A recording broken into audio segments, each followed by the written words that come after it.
श्रीमते रामानुजाय नमः। श्रीमते निगमान्त महादेशिकाय नमः। श्री पादुका सहस्रं प्रतिप्रस्थान पद्धतिः पंचमी। प्रशस्ते राम पादाभ्यां पादुके पर्युपात्मने आनृशंस्यं ययोधाति आश्रितेषु अनवग्रहम्। प्रशस्ते राम पादाभ्यां पादुके पर्युपात्मने आनृशंस्यं ययोधाति आश्रितेषु अनवग्रहम्। शातुर सहोदर प्रणय कण्डन स्वैरिणा पदेन किमनेन मे वनमिहावनादिच्छता इतीव परिहाय तन्निव कृते स्वयं यत्पुरा पदक्रमिदमाद्रिये जगत्त्रयं रङ्गिणः दशवदन विनाशं वाञ्छतो यस्य चक्रे दशरथमनगोप्तिं दण्डकारण्ययात्रा स च भरतविमर्शे सत्यसन्धस्वयाति रघुपतिपदरक्षे राजधानी प्रयान्त्याम् अभ्युपेतविनिवृत्तिसाहसा देवीरङ्गपतिरत्नपादुके अद्य शेत भवती मयीयसा भारतन्त्यविपदेन मैथिलीम् अव्याहतां रघुपते वहत प्रतिज्ञाम् हंसादिरोहणरते विगते धरण्याः प्राधान्यवृत्य भवती मणिपादरक्षे स्पर्शं पदेन विगतव्यवधानखेदम्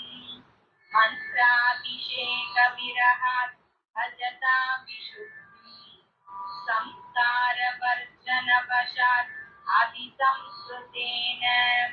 मूर्धानिनाय भरतो मणिपादुके त्वां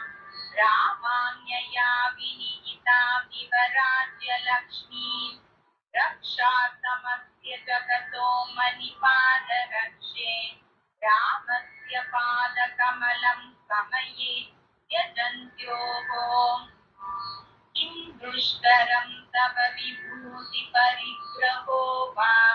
किं वा विदेहसुखितु कृपनाथशासा सीता सकस्य सहसा शरणारविन्दात् भक्त्यानते कृतपथा भरतोत्तमाङ्गे आरुह्यनागमभितो भवती वितेने आयूरचामरवरं मणिरश्मिजालैः मूर्धा मुकुन्दपदरक्षिणि बिभ्रतस्माम् आविर्मदस्य रघुवीरमदाबलस्य आमोदिविस्तपदिदानजलप्रवाहैः देवे चिरात्मसुमतीरुचिरं विलेपम् आशाप्रसादयितुम् अम्ब तदा भवत्यां दैवादकाण्डशरदीव समुत्थितायां शोभावशेषसलिलात् सहसा बभूवुः सा केतयौवत विलोचनवारिवाहाः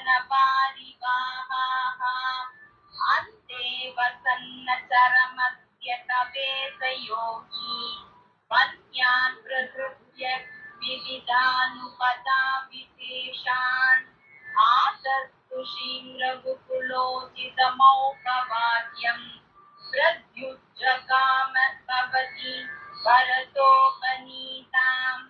आदस्वदागमनमङ्गलदर्शिनीनाम् साकेतपक्ष्मलदृशां षडुलाक्षिबृन्दैः दातानि तत्र सहसा मणिपादरक्षे वातायनानि वदनै शतपत्रितानि साकेतसीं निभवती मणिपादरक्षे माङ्गल्यलाजनिकरैः अवकीर्यमाना स्वयंवरपते परतस्य काले वैवाहिकीं जननि वह्निशिखेवर्तेते चन्द्रेन्दुमण्डलवती मणिपादुके त्वं व्याधूतचामरकलापशरप्रसूना सद्यो बभूविद समग्रविकासयेतुः सा केतपौरवनिता नयनोत्पलानां क्रैक्षन्तवक्त्रैर्मणिपादरक्षे शत्रुञ्जयं शैलमिवाधिरूढां रामादिदानप्रतिपन्नहर्षैः पुत्राणि ते उत्तरकोसलास्त्वां दृष्टुं तदा राघवपादरक्षे सीतामिव त्वां विनिवर्तमानाम् आसन्नयोध्यापुरसुन्दरीणाम्